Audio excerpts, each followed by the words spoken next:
tell me if this sounds familiar to you. You ready? clean out all your closets. Yep. And you figure out what you still need, and then you toss what you don't, right? Usually I give it away, right? You give away what you don't need, type of a thing. So even if you don't throw things away, there is a common enough problem that it got one New Yorker dumpster diving to prove a point. Anna Sachs, AKA the Trashwalker, I love this name, is here to explain. Anna, thank you so much for coming on the show, because you've made plenty of TikToks showing how you find, treasure in other people's trash. So first, let's just start off with talking about how big of a trash problem do you think we have?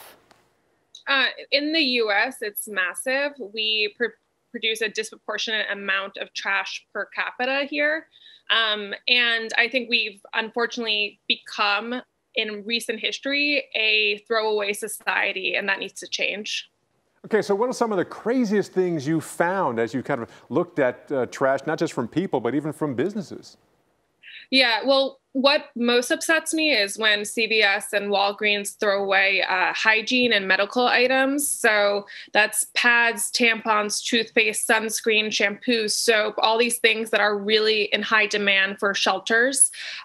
So that's, to me, like, not the craziest. I guess sometimes the volume of it is the craziest, but the most upsetting. And then the craziest, I found some incredible, are vintage objects, those sort of things that are really cool and interesting. So what made you start doing this in the first place, and how long have you been doing it?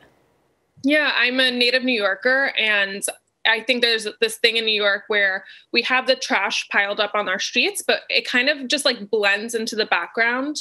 And in 2016, I left my job and did a regenerative farming fellowship called Adama, and I learned about composting, and I lived a very different lifestyle where we just didn't produce a lot of waste. And I came back to New York City with kind of fresh eyes and started looking at the piles, the mountains of trash that we put on the sidewalk, and thinking, well, what is it that we're putting in there?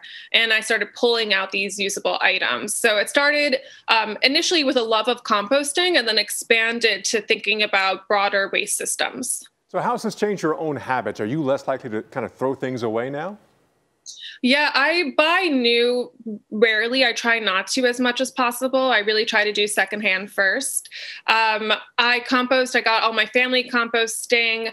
I haven't bought hygiene items in a long, long time because I get so many of them from the trash. Also, you were talking about move outs. Move outs produce a huge amount of waste, and so basically a lot of my stuff now, and a lot of my family's stuff now, is from the trash. What do you do with everything that you find? Obviously, you can't. I mean, you found so much stuff. Do you give it away? Do you sell it?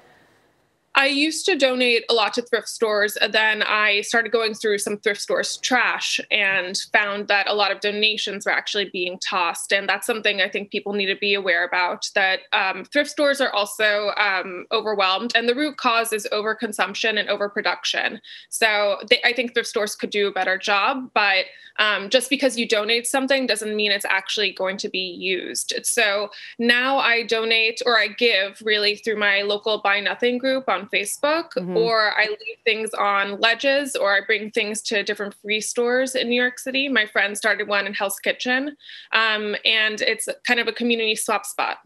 And looking at your video, things still have tags on them. Yeah. So what is your message to our viewers right now? I think just start somewhere. Think about these issues. Think about what you're buying, why you're buying. There's a huge psychological component to this, which I think is really interesting also. It's really hard to escape consumerism. It's really hard to escape the want and this deep desire for stuff.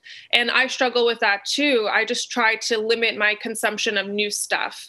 And really, at the end of the life, try to find someone who wants that object, because that means that object will continue to be used. And it's so easy now with social media too. You can post it on any of these platforms, I feel like, and someone will want it. Anna Sachs, AKA the Trashwalker. I love that name.